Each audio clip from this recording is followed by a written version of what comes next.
Cute and comfy coupledom can quickly turn into the Thunderdome over money issues. A lack of funds and how to manage them with limited resources is a major source of fights between lovebirds. Keeping secrets about money, well, that is a whole nother issue. Financial expert Johnny Gottstein with me now live to keep some of you from being vexed on this Valentine's Day. Welcome to Fox 40 News at 11.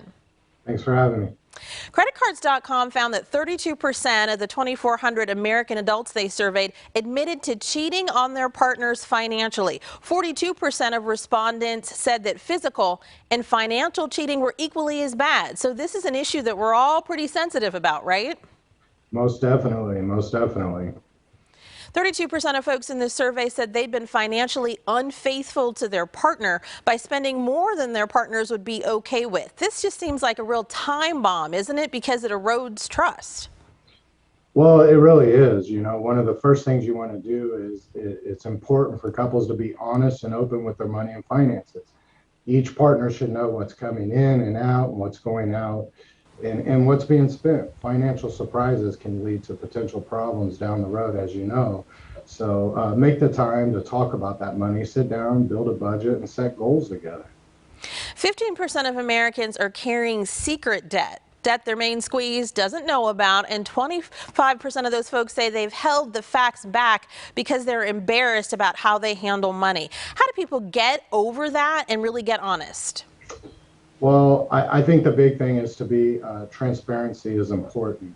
You need to be on the same page. So make sure you're honest with each other about debt you're bringing into the marriage or relationship. Sit down early on, talk about your needs and wants for the future. Does one partner want to, be a stay-at-home parent, or is there debt that needs to be paid off? I think being upfront and honest with each other and setting those goals, you can conquer those problems now and down the road as well. A lot of folks are dealing with older parents who may have had a financial arrangement in which dad paid all the bills, maintained all the investment accounts, and then mom is maybe left a widow and doesn't actually know maybe even where all the paperwork is for all of these accounts, let alone what's actually in them. How important is it for both people in the relationship to review and understand and decide what's going on, even though one person may end up being the manager, per se, of all of that? Well, sure. I think it's really important. I think every couple's different. I mean, in our house, we split the bills up. It might be divide and conquer. One partner takes care of paying the bills, the other with the investment or saving, for example. But at the end of the day, it's really important that both of you know what's going on, regardless of whether you're handling the day-to-day finances, just being transparent and upfront with who's doing what and knowing where you're at and where you're going. For this V-Day, Americans are expected to spend $6.2 billion on jewelry. You know, a lot of that jewelry will be engagement rings, right? So what's your number one piece of advice for those couples signing on to starting their lives together today for how to get the money part of this right? Is it the budget that they need to do first? Is it deciding if somebody is going to be a stay-at-home parent, as you mentioned? What's the number one thing? Well, I definitely think that that's a big part of it. Just being, again, transparent, starting a budget early on, starting with the wedding, the honeymoon, as well as a budget for day-to-day life together.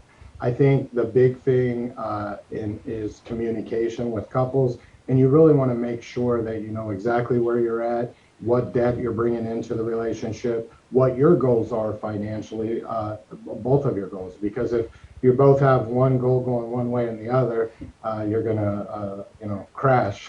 So definitely being on the same page right up front will make a huge difference now and in the future financially. And that crash, not really something to laugh at, It can be pretty disastrous, but definitely something that you were here to help people avoid. Thank you so much for joining us on this Valentine's Day to keep people from being vexed with their Valentine. We appreciate you. Thank you.